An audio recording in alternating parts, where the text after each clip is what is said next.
नमस्कार। सबसे पहले तो मैं बताना चाहूँगा कि दांतों में गैप होता क्यों है।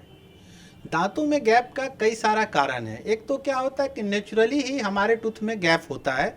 जैसे जो बच्चे डेवलप होते हैं इसको हम लोग टूथ बोन डिस्क्रिपेंसी बोलते हैं। जैसे बोन से अगर टूथ का विड्थ कम है तो वहाँ स्पेस ज़्यादा होगा, क्योंकि स्पेस ज़्यादा होगा तो हम लोग उसका फिर अलग तरीके से ट्रीटमेंट करते हैं। जैसे ऑर्थोडोंटिक ट्रीटमेंट होता है पिन लगाना।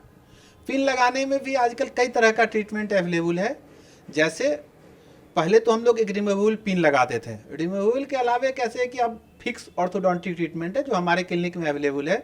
हम लोग फिक्स ऑर्थोडोंटिक ट्रीटमेंट करते हैं। इसमें मेटल ब्रैकेट, सिरेमिक ब्रैकेट और लिंगुअल ब्रैकेट तीनों इस्तेमाल होता है।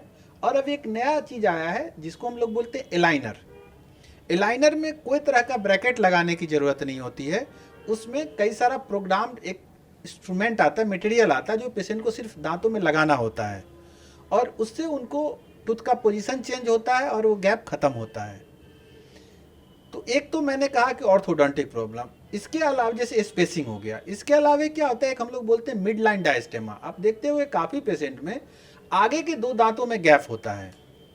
तो जब आगे के दो दांतों में गैप है जिसको हम मिड लाइन डायस्टेमा बोलते हैं, मीन्स जो मिड लाइन है उसमें स्पेस हो जाना, तो ऐसे पेशेंट को भी हम लोग ऑर्थोडोंटिक ट्रीटमेंट करते हैं एंड इटियोलॉजी ढूंढते हैं। जैसे अगर नीचे का टूथ डीप बाइट है, टकरा रहा है ऊपर के दांत से, उसमें अगर होता है तो पूरा उसका ट्रीटमेंट करते हैं।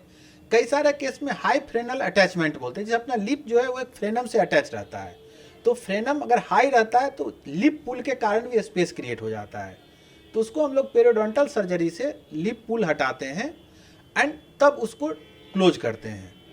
इसके अलावा कई सारे केसेस में हमें क्राउन लगा के भी कंप्लीट करना पड़ता है। जैसे कोई अर्ली है, मैरिज का केस है और वो बोलते हैं कि मुझे 2 महीने में ट्रीटमेंट चाहिए, या भैया मेरा 15 दिन के बाद शादी है, तो ऐसे केसेस में हम लोग दोनों दांत पर कैप लगा देते हैं जो थोड़ा साइज में बड़ा होता है और स्पेस को कवर कर लेता है। इसके अलावा एक तो आपको मैंने बोला कि स्पेस अपने आप बना हुआ है, एक हुआ कि हाई फ्रेनल पुल के कारण डायस्टेमा डेवलप हुआ। तीसरा रीजन होता है कि कई सारा टाइम में जब गंदगी जमा होता है, कैलकुलस जिसको हम लोग बोलते हैं, हार्ड कैल्सिफाइड मटेरियल जब दांतों के बीच में जमा होता है तो उसके प्रेशर से भी टूथ स्पेस बना देता है, जिसको पैथोलॉजिकल माइग्रेशन बोला जाता है। तो ऐसे केसेस में भी हमें ज़रूरत है कि हम उस गंदगी को पहले हटाएं, फिर मसूड़े का ट्रीटमेंट दें और तब उसको ऑर्थोडोंटिक मूवमेंट से क्लोज करें।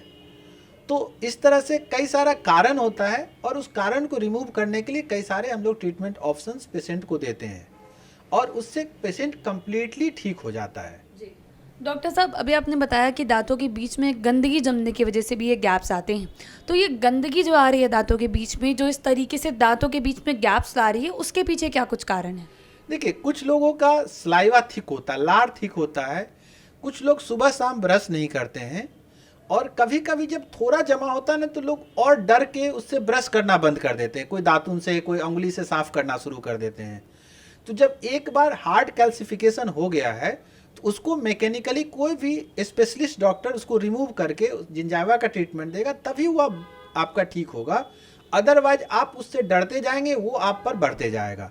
जैसे हमने ब्रश करना छोड़ दिया और गंदगी बढ़ने लगा, मसूड़े से खून आया, हमने और ध्यान देना अपने को डाइवर्ट कर लिया कि नहीं अब उंगली से करेंगे, दातुन से करेंगे, तो उससे और बढ़ते जाता है। तो हमें इसका ध्यान रखना है कि जिस कारण से वो हो रहा है वो कारण को रिमूव करें और कभी भी स्पेशलिस्ट डॉक्टर से मिलके, डेंटिस्ट से मिलके उसका ट्रीटमेंट कराएं, न कि उसके डर से अपने नॉर्मल रूटीन लाइफ को चेंज करें।